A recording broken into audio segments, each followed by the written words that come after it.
I pull up, you know I be moving. Moving the floor and I'm cruising. The money I'm speaking is fluent. All of my business booming. Stacking my cash in abundance. Salut Sacha, bonne Saint-Valentin. Je connais pas, je sais pas ce que c'est. Bref les postos, comme vous le savez, hein, on est à moins de 48 heures de l'affiche de la saison. Barça, Paris Saint-Germain, on attend notre revanche maintenant depuis plus de 4 ans. Et c'est le moment de marquer un grand coup. Les postos, comme vous le savez, hein, Neymar n'est pas disponible, Di Maria n'est pas disponible, Marco Verratti devra faire son retour dans le groupe, on espère. En tout cas, ça va dans ce sens. Il y a une revanche à prendre. On va voir un petit peu quels sont un petit peu les dispositifs que pourraient être alignés du côté du Paris Saint-Germain et du FC Barcelone. En tout cas, on attend tous cette revanche et on espère que nos Parisiens seront à 1000% pour ce match et pour aller chercher un résultat au Camp Nou. On va voir un petit peu les propos de Pochettino, de Rafinha, de Moise Kean qui ont parlé avant ce choc. Les blessés du Barça pourraient revenir comme par magie alors qu'ils étaient annoncés indisponibles pour plus de 3 semaines ou un mois. Ont-ils pris la potion magique? Ont-ils fait revenir leur médecin d'il y a 8-9 ans qui leur mettait des piqûres dans les fesses pour qu'ils reviennent un petit peu plus vite et que la guérison se fasse in extremis?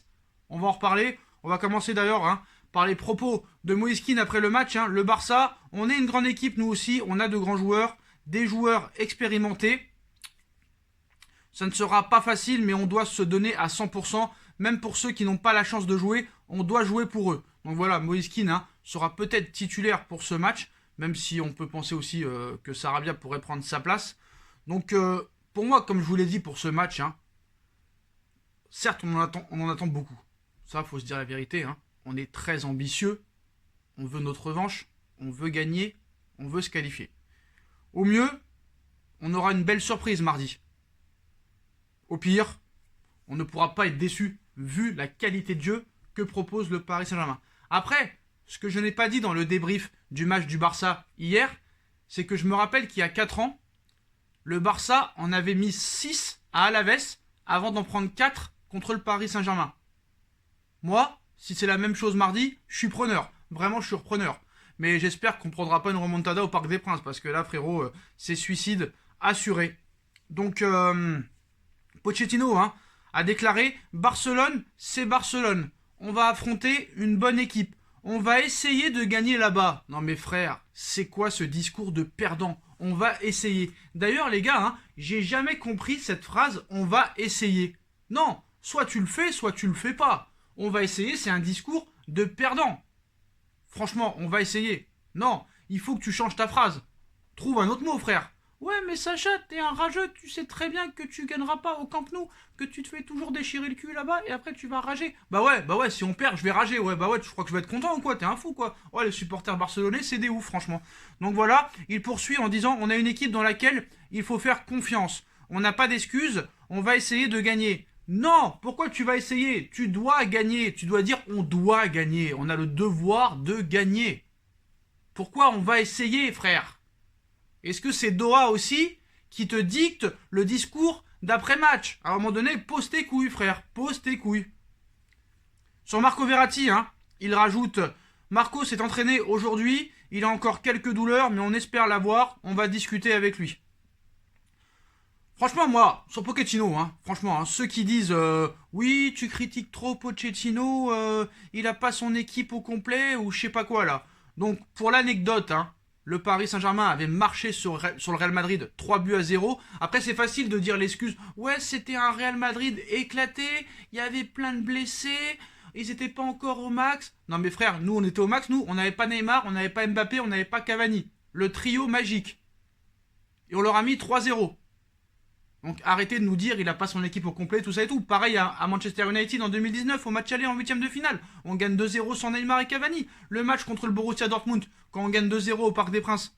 Mbappé débute sur le banc. Marco Verratti et Thiago Silva sont en tribune. Ma foi, Icardi sur le banc et tu gagnes quand même 2-0. Arrêtons ces excuses-là. C'est un fait. Et j'en ai d'autres, J'en ai d'autres, mais la vidéo serait trop longue. D'ailleurs, il y a une composition d'équipe qui a été proposée par les consultants, on va dire, de Canal+, notamment par Pierre Ménès. Alors franchement moi je pense que c'est n'importe quoi, mais après va savoir. Hein. Donc ça partirait sur du Navas dans les buts, Kurzawa à gauche, Florenzi à droite, Marquinhos, Kipembe dans l'axe, Paredes en sentinelle, Herrera, Gay, Verratti. La compo de Pierre Ménès. Il y a un peu trop de milieux qui vont pas vers l'avant. Hein.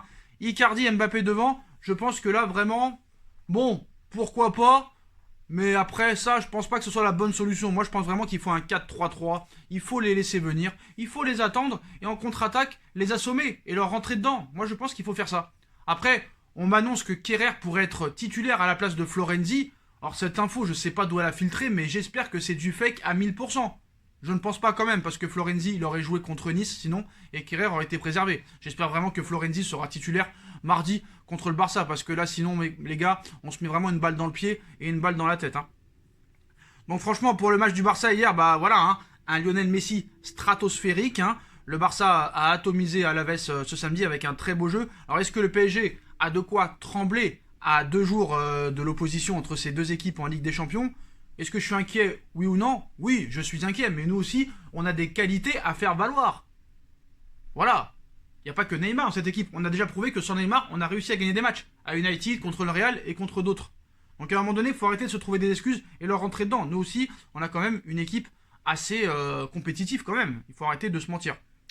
D'ailleurs, sur l'absence de Neymar, hein, il y a beaucoup à dire aussi. Alors par exemple, hein, sa copine, sa meuf, je ne sais pas c'est qui, cette journaliste, hein, Isabella Pagliagari, a annoncé que depuis que Neymar est arrivé au Paris Saint-Germain, elle a l'impression que les arbitres et les joueurs de Ligue 1 et les coachs de Ligue 1 veulent qu'il se barre de Paris. Apparemment, question de jalousie. C'est possible, voilà. C'est sûr que défendre sur Neymar, ça peut être casse-couille à la longue de prendre des ailes de pigeon, de faire des passes du dos, de prendre des passements de jambes, des petits ponts, des grands ponts. C'est vrai qu'à la longue, t'as envie des fois de casser les jambes, mais bon, en Espagne, ils l'ont jamais fait. En Espagne, ça veut jouer l'attaque, que ce soit le Barça ou le Real, ou Alaves, ou Almeria, on veut jouer à fond, c'est ça la Liga. Voilà, faut pas se trouver d'excuses. Après, il y a Abibay qui nous dit, ouais, tout le monde ne peut pas être comme Cristiano Ronaldo et Messi, ce sont des extraterrestres. Et pourquoi tu pourrais pas devenir toi aussi un extraterrestre en tant que joueur? À un moment donné, faut arrêter, frère. Faut arrêter de te trouver des excuses. Donc, bah apparemment, hein, sur la blessure de Neymar, on en sait un peu plus. Hein. Apparemment, c'est Neymar qui a demandé au staff parisien de démarrer le match contre le Stade Malherbe de Caen. Le Brésilien voulait enchaîner après le match contre l'Olympique de Marseille. Donc on est d'accord, hein, c'est les joueurs qui décident maintenant. À un moment donné, il faut arrêter, parce qu'il y en a qui nous disent « Ouais, mais regarde Sacha, l'année dernière, il n'a pas joué avec sa blessure contre Montpellier aux côtes. Il a été au repos pendant 2-3 semaines, et après, il est arrivé sans rythme contre le Borussia. Certes, il est arrivé sans rythme, et il n'a pas très bien joué au match aller contre le Borussia, mais il marque quand même ce but qui te permet d'y croire au match retour. Et après, au match retour, il t'enfonce le clou, il est encore buteur et tu te qualifies en Ligue des Champions, frère. Donc à un moment donné, il faut arrêter de se mentir aussi. À un moment donné, est-ce que c'est pas mieux d'avoir un Neymar avec moins de rythme mais présent qu'un Neymar blessé? Je pose la question. D'ailleurs, moi, quand je vois le match de Manchester United cet après-midi et quand je vois Bruno Fernandes qui marque son 14e but de la saison, c'est ça le milieu qu'il nous fallait. Au lieu d'acheter des Diallo 32 millions, des Gay 32 millions et d'autres joueurs à je sais pas combien de millions, tu prenais Bruno Fernandes à 70 millions d'euros, putain, ton milieu de terrain avec Marco Verratti, Paredes, ça aurait été exceptionnel. Parce que Bruno Fernandes est exceptionnel à Manchester United, il faut préciser. Donc voilà. On enchaîne, hein, comme vous le savez, le Cup a lancé le choc face au Barça. Hein. Tous les supporters sont allés au camp des loges supporter l'équipe. Hein. D'ailleurs, il y a une phrase assez marrante qui a été dit à Kerrer. Je vous mettrai les images en fin de vidéo, hein, tous les images des supporters, des joueurs, Mbappé, Kipembe, voilà. Donc il y a des supporters qui ont dit « Thilo, porte tes couilles hein », le message de certains à Thilo Kerrer en passage aux côtés d'Idrissa Gueye. Donc j'espère que le message pour Thilo Kerrer est passé. Du côté du Barça, on fait un point sur les blessés. Selon Sport, Araujo et Gérard Piqué se sont entraînés normalement aujourd'hui hein, avec le groupe et semblent s'être remis de leur entorse. Donc c'est bien, les mecs étaient forfaits pour 1 mois et d'un seul coup ils sont dispo. Donc voilà, l'ancien médecin qui leur mettait des piqûres dans le cul pour revenir plus vite de blessure est revenu apparemment. Hein. Donc voilà, apparemment les joueurs du Barça ont pris la potion magique pour être aptes. Nous quand Di Maria et Neymar sont blessés, ils sont blessés et ils sont out.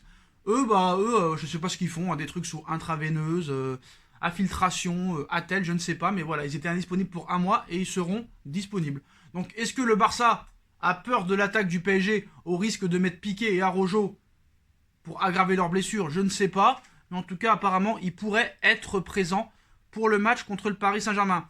Sur l'arbitre aussi, l'arbitre sera Björn Kuipers. Voilà, il sera l'arbitre de Barça-Paris Saint-Germain. C'est un arbitre néerlandais, comme par hasard, même nationalité que Ronald Koeman. Je dis ça, je dis rien. D'ailleurs, Rafinha, qui ne devrait pas être titulaire mardi, malheureusement. Moi, j'adore ce joueur.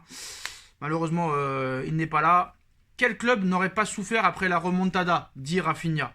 On a l'occasion de se rattraper, de réaliser un grand match et de s'enlever cette épine du pied. Je veux vous dire qu'on a tous envie d'entrer sur le terrain et gagner ce match face au FC Barcelone. Donc il a dit d'autres choses aussi dans son interview aux Parisiens qu'il a donné cet après-midi. Il rajoute, pour jouer, mardi c'est très compliqué. Tout le monde ne peut pas être titulaire, c'est le job du coach, mais aussi des joueurs. Ceux qui jouent et ceux qui ne jouent pas doivent rester motivés et concentrés sur ce qu'ils veulent. Sinon, tu baisses le pied. Ça, c'est vraiment un joueur qui a des grosses ambitions. Voilà, un joueur comme Rafinha, vraiment très humble, très professionnel et vraiment c'est bien, c'est bien. Il rajoute, l'objectif est d'être titulaire, c'est ma mentalité, mon état d'esprit. Je veux jouer tout ce qui est possible de jouer, m'améliorer, devenir un meilleur joueur, apprendre de mes coéquipiers et gagner des titres. Je veux être titulaire, c'est l'objectif. Voilà. Rafinha, un grand homme, je pense que pour remplacer Di Maria, ce serait bien. Malheureusement, même si Pochettino l'aime pas, il le mettra pas. Mais même s'il l'aimait, il pourrait pas jouer, je pense, parce que déjà, il a un problème musculaire, il se remet du Covid, et en plus, il n'a pas joué un match depuis le mois de décembre. Donc ce serait quand même très risqué de le mettre. Et pour Marco Verratti, il devrait effectuer son retour dans le groupe pour le match contre Barcelone. Donc la composition probable pour mardi serait Navas dans les buts, Marquinhos, Kipembe dans l'axe, Kurzawa à gauche, Florenzi à droite, milieu à 3, Marco Verratti, Leandro Paredes, Idrissa Gueye, Icardi, Mbappé devant, et il y a un doute, soit Moïse Kean, soit Sarabia. Vous savez mon choix, je préfère 10 fois Moïse Kean, qui court beaucoup plus. Pour moi, Sarabia est un super sub et doit être utilisé à 20 minutes de la fin, pas plus. Donc voilà les gars, sur la qualité de jeu, le Barça a fait un bon match, ça reste Alaves. Certes, le Barça est en confiance, je pense qu'ils ont aligné 12 victoires sur les 13 derniers matchs si je ne me trompe pas, ils marquent beaucoup de buts. Peut-être qu'offensivement, ils sont peut-être meilleurs que nous, je pense que défensivement, même si on a des problèmes nous aussi, au haut niveau, on a déjà vu des Marquinhos et des Kipembe se sublimer contre le Barça, contre le Borussia, contre le Real. On espère qu'ils auront le même niveau, on espère retrouver le Gueye du Real Madrid en 2019, on espère avoir un grand Marco et un grand Leandro. Je vous l'ai dit, ce match, la clé sera l'efficacité, le milieu de terrain, l'envie, la volonté. Voilà, moi je fais confiance aux joueurs. J'espère que Pochettino posera ses couilles. Vraiment. En tout cas, voilà les gars. Maintenant, on passe aux infos mercato. Donc voilà, on a fait le point sur le match Barça-PSG. On fera une autre analyse d'avant-match demain et sûrement mardi. Pour les infos mercato, il y a pas mal de choses à dire, notamment sur le cas Mbappé. On en reviendra dans quelques minutes. Mais on va commencer avec cette première info. Le Bayern Munich signe officiellement Dario Upamecano. Voilà, c'est officiel, c'était dans les petits papiers. Donc voilà, le Bayern de Munich a gagné la manche. Donc les détails du contrat, Dario Upamecano rejoindra le Bayern de Munich cet été. Il signera un contrat de 5 ans. Donc voilà, c'est exactement ça. Il rejoindra le Bayern cet été, un contrat jusqu'en 2026. Donc voilà, il signera pour 5 ans au Bayern de Munich, clause à 42 millions d'euros. Donc voilà, le PSG ne mettra pas la main sur Dario Upamecano. Donc le dossier Ramos est relancé. Ramos est en fin de contrat le 30 juin prochain. Le Paris Saint-Germain est prêt à lui offrir un pont d'or pour le ramener. Les discussions avec le Real Madrid traînent. Il y a plusieurs agents, plusieurs médias qui annoncent que ça ne sera pas possible de prolonger au Real Madrid. Le Real Madrid ne veut rien savoir. Soit tu acceptes une prolongation de contrat de 1 an plus une en option avec 10 millions d'euros par an, alors qu'il touche actuellement 12, soit tu dégages. Donc voilà, on verra les discussions avec le PSG, comment ça peut se dérouler. Mais en tout cas, apparemment, Paris ne tentera rien tant qu'il ne sera pas officiellement en fin de contrat. Selon Sport, Hakim Ziyech n'est pas content de son temps de jeu à Chelsea. Tuchel ne fait pas partie de ses plans. Et apparemment, Hakim Ziyech le prendrait mal. Donc, il voudrait déjà quitter Chelsea. Moi, franchement, je vous dis la vérité, pour remplacer Di Maria, peut-être, ce serait une bonne alternative. Hein, on verra ce que ça peut donner. Mais voilà, Ziyech est plus que jamais sur le départ. Est-ce que Tourelle peut compter sur lui? Je ne sais pas. Apparemment, la Juventus aurait choisi l'après Ronaldo et se penche sur Ansu Fati. Voilà, donc selon Calcio Mercato News, le natif de Guinée-Bissau posséderait le profil idéal pour remplacer un CR7 qui possède 2 fois son âge. Le média spécialisé italien rappelle que Fabio Paratici, le directeur sportif du club turinois, suit de près depuis un bon moment Ansu Fati. Sa valeur marchande est estimée à 80 millions d'euros. Sa clause libératoire, elle, est à 700 millions d'euros. Je ne pense pas que le Barça voudra se débarrasser de Fati. Pour Mbappé, ça continue à traîner. Oka Dario indique que l'issue du dossier Mbappé au Paris Saint-Germain ne ferait plus aucun doute. Et selon le média ibérique, l'ancien monégasque portera le maillot du Real Madrid la saison prochaine. Il cite « Si Mbappé voulait renouveler avec le Paris Saint-Germain, il l'aurait déjà fait depuis très longtemps », explique-t-il notamment. En clair, Kylian Mbappé aurait déjà programmé son départ du PSG en fin de saison et reste désormais à savoir si ce scénario se confirmera. Je pense que Mbappé ne signera pas au Real Madrid cet été parce que je pense que le Paris Saint-Germain ne fera aucun cadeau sur la somme d'argent et demandera minimum 180 millions d'euros. Le Real Madrid ne sera pas disposé à mettre cette somme cet été. Ils ont beaucoup de problèmes financiers. Il faudra remplacer Ramos, il faudra remplacer Luka Modric. Il y a beaucoup de joueurs indésirables devant dont il faudra vendre et se débarrasser qui vont revenir de près. Donc je ne pense pas que la priorité cet été du Real Madrid soit Mbappé, surtout quand tu as un Haaland qui est disponible à beaucoup moins cher, ou peut-être un Paulo Dybala. Et voilà, quand tu vois le jeu du Real Madrid en ce moment, ils ont besoin d'une colonne vertébrale, un défenseur central, un milieu de terrain, un attaquant. Et je pense que pour 180 millions d'euros, tu peux avoir très bons joueurs à ces 3 postes-là. Donc voilà, je pense que Dario veut faire un petit peu de buzz, à moins que le Real Madrid vende beaucoup de joueurs. Je pense que c'est la seule solution. Voilà, parce qu'il va falloir s'en débarrasser de tous les joueurs que tu as achetés et qui ne jouent pas et qui sont prêtés. Ça, c'est une autre histoire. Donc voilà les gars, on va vous laisser sur les images des supporters du PSG qui sont venus souhaiter bonne chance aux joueurs parisiens. Voilà. Puis comme d'habitude, si vous avez kiffé la vidéo, on like, on partage, on commente, on s'abonne, on active la petite cloche pour être tenu au courant des vidéos qui vont sortir. Allez, si cette vidéo atteint les 1000 likes avant ce soir minuit, je sortirai une autre vidéo. Voilà. Pour le kiff. Ah oui, un truc qui m'a fait rire aussi, comme par hasard, Domenech est parti et Nantes recommence à gagner. C'est quand même assez bizarre. Bref, voilà les gars, puis vous avez tout en lien en description, la cagnotte PayPal, mon Instagram SBFootNews, si vous voulez être au courant 24h sur 24, 7 jours sur 7 de l'actualité du Paris Saint-Germain. Voilà, vous avez aussi la deuxième chaîne No Feeling. On va reprendre les vidéos No Feeling, hein. Voilà, on cherche un petit peu quelle chose faire, ce qui pourrait vous plaire. Si vous avez des idées en commentaire, n'hésitez pas. Et je vous quitte avec les images des supporters parisiens avant le départ des joueurs au Barça, à Barcelone. Tchuss!